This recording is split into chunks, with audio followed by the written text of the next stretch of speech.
Tout le monde le dit, les changements climatiques, un mal à combattre. Docteur Nanouani Damtonou, salut.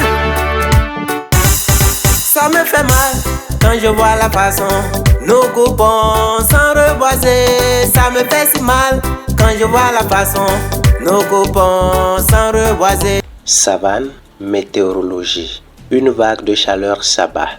Les populations s'adaptent et prennent des résolutions.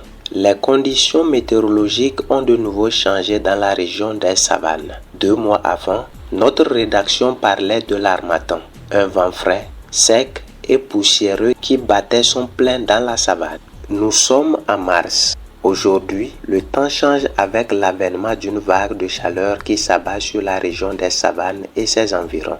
La température varie de 39 à 41 degrés ce 11 mars 2024 selon la météorologie togolaise. Cette augmentation de la température, selon certains spécialistes, serait due au fait que la nuit, les blocs rocheux rejettent l'énergie solaire qu'elles ont accumulée au cours de la journée.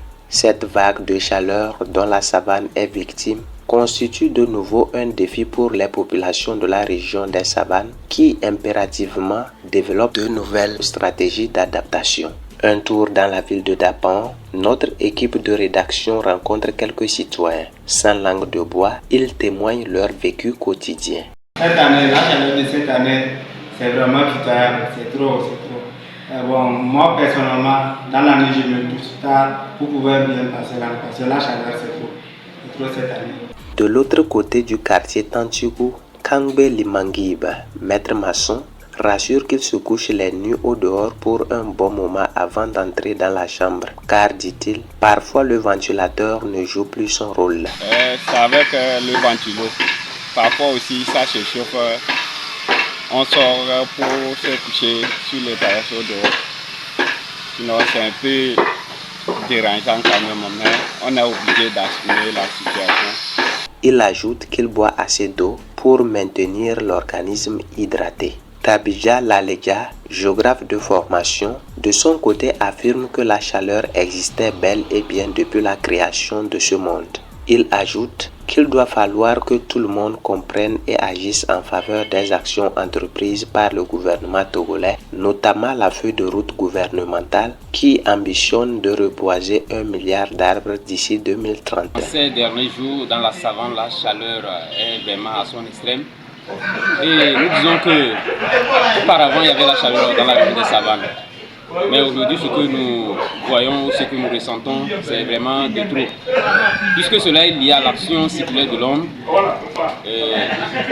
parlant de la coupure anarchique des arbres, le rejet des gaz à effet de serre, nous voyons aujourd'hui que la circulation a accru, beaucoup d'automobiles, tout ça là, ça engendre des effets sur le climat.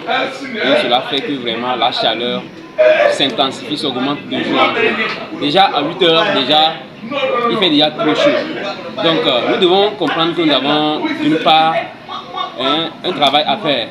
Donc nous devons nous intégrer à l'initiative du gouvernement qui est celle de reboiser les arbres et nous devons vraiment nous donner à ça. Très bientôt, le 1er juin, j'exhorte à nos frères et sœurs de prendre à cœur ce projet du gouvernement, que chacun puisse vraiment planter. Les températures extrêmes enregistrées ces dernières années dans la région des savanes et partout dans le monde entier est une illustration parfaite d'un dérèglement climatique, un phénomène qui s'inscrit à l'échelle globale. Il est donc impérieux qu'une prise de conscience collective soit renforcée dans chaque État afin que les actions concrètes soient menées en vue d'une restauration des écosystèmes. Amis reboisés, non déboisés. Reboisés, non déboisés. Amis reboisés, non déboisés. Pour mettre fin à ces fléaux.